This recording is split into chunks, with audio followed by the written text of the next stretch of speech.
शिव महापुराण जी की कथा के क्रम में आज शिव महापुराण के युद्धखंड का तीसरा अध्याय। इस अध्याय का नाम है देवताओं द्वारा तारकासुर को शिव भक्ति में अविश्वास।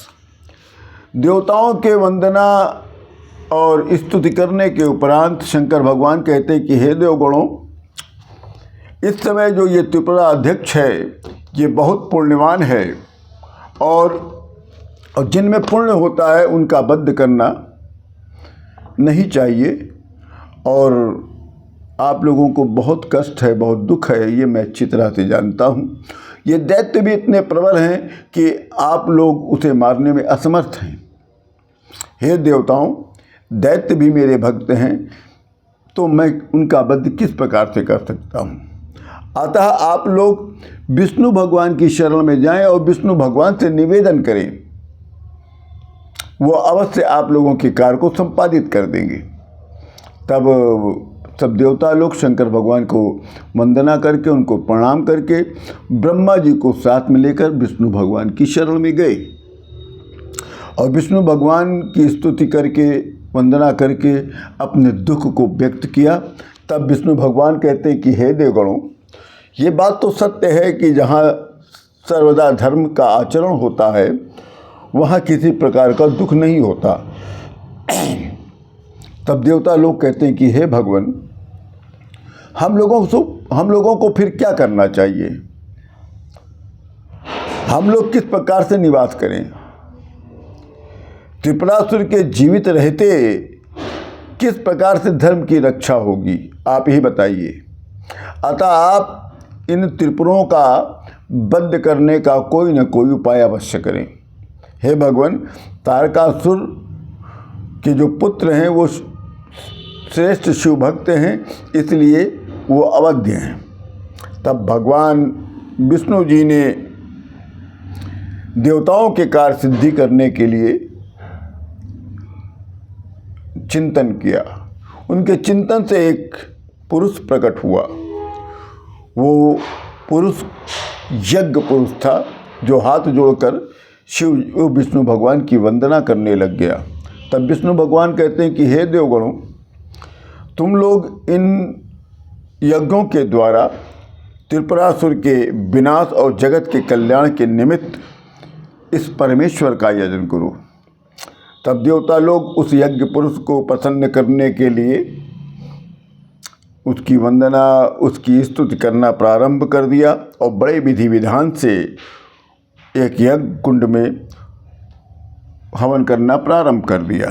तब उस यज्ञ कुंड से शूल शक्ति हाथ में गदा धारण किए हुए महाकाय सहस्रों भूत प्रकट हो गए।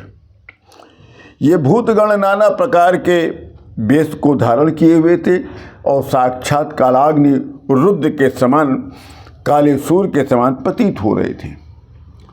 सभी भूतगणों ने हाथ जोड़कर विष्णु भगवान के समक्ष खड़े होकर उनकी वंदना किया। तब विष्णु भगवान ने कहा कि हे भूतगणों, देवताओं के कार्य के लिए तुम लोग उत्पन्न हुए हो, तुम लोग मेरी बात को सुनो। तुम लोग महाबलवान हो। इस समय तुम लोग त्रिपुर के स्थान पर जाओ और तीनों पुरों को जला डालो, तहस नहस करके भस्म कर डालो और त्रिपुर को विदीर्ण कर डालना और फिर तुम्हारी जहाँ इच्छा हो वहाँ चले जाना। फिर सभी भूतगण विष्णु भगवान की आज्ञा पाकर वहाँ गए जहाँ पर त्रिपुर निवास करता था। भूतगण जहाँ जहाँ जाते थे वहाँ वहाँ उनके तेज से सब भस्म हो जाता था, परंतु धर्मनिष्ठों का नाश नहीं होता था। जो लोग धर्म का आचरण करते तो उनका कुछ नहीं होता था। यही सोचकर भूतगण चिंतित हो गए। यही सोचकर कि भूतगण चिंतित हो गए कि मेरे तेज से जो धर्म का आचरण करते हैं उनका नाश नहीं हो रहा है, तब किस तरह से त्रिपुर और वहाँ के रहने वाले लोगों का नाश कैसे होगा। क्योंकि त्रिपुर में रहने वाले लोग सभी दैत्य धर्मनिष्ठ हैं और इसलिए वो दैत्य सर्वदा अवध्य हैं और ये सभी दैत्य शिव जी के श्रेष्ठ भक्त हैं और ये सदैव शिव जी की पूजा और अर्चना करते हैं। ये विचार कर रहे थे, तब उसने विचार किया भूतगणों ने कि उन्हें मैं अपनी माया से मोहित कर देवताओं के कार्य को सिद्ध करूंगा और फिर दैत्यों का भी संहार करूंगा। विष्णु भगवान कहते हैं कि हे देवगणों, आप लोग निश्चिंत होकर अपने अपने धाम को जाएं। मैं अपनी बुद्धि से आपके कार्य को अवश्य संपादित करूंगा। जब वो दैत्य रुद्रार्चन से विमुख होंगे, तब शिव जी ही अपनी भक्ति से रहित जानकर उसे भस्म कर देंगे। आप लोग निश्चिंत होकर अपने अपने धाम को जाएं। तब सभी देवगण लोग निश्चिंत होकर विष्णु भगवान की वंदना करके, हाथ जोड़कर प्रणाम करके अपने अपने धाम को चले गए। इसी के साथ शिव महापुराण जी के युद्ध खंड का ये तीसरा अध्याय पूर्ण होता है। आप सभी लोगों को राम राम।